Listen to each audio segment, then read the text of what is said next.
اور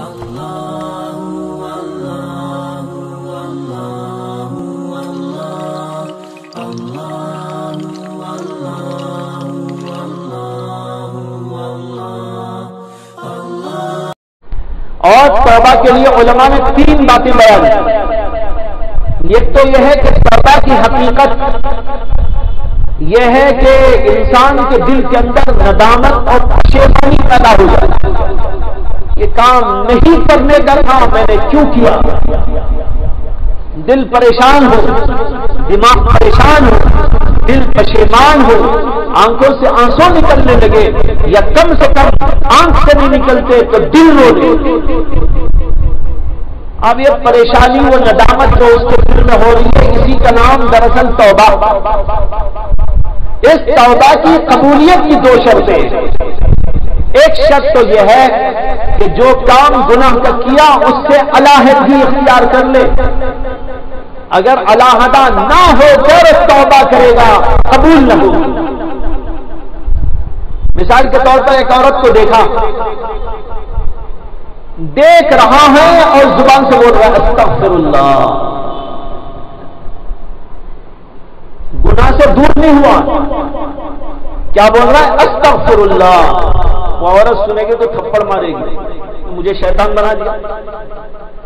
جیسے ایک لطیفہ ہے، کوئی ساتھ جا رہے تھے تو راستے میں ایک صاحب ادھر سے آتے دکھائی دیے،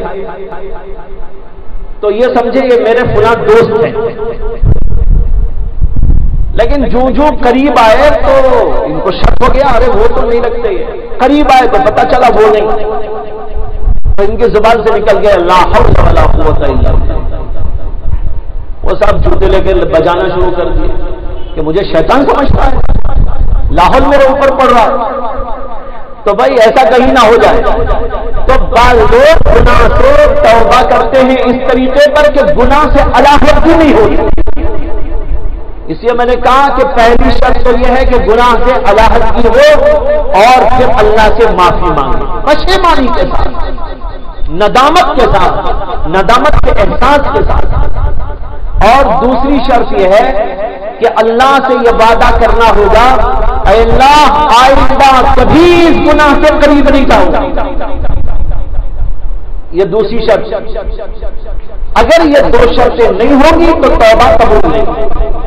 توبہ کی حقیقت ندامت اور اس کی قبولیت کی 2 شرطیں، ایک شرط علیحدگی گناہ سے اور دوسرے آئندہ نہ کرنے کا وعدہ اور عزم۔ یہ الگ بات ہے کہ اس عزم پر وہ باقی رہے گا کہ نہ رہے گا، وہ الگ بات ہے، لیکن وعدہ تو کرے اللہ سے کہ میں گناہ نہیں کروں گا سچے دل کے ساتھ۔ اگر سچے دل کے ساتھ توبہ کر لینے کے بعد اگر پھر نفس شیطان نے بہکایا اور پھر کبھی یہ غلطی ہو گئی تو پھر دوبارہ مانگے اللہ سے توبہ، تو اس طریقے پر کرتا رہے۔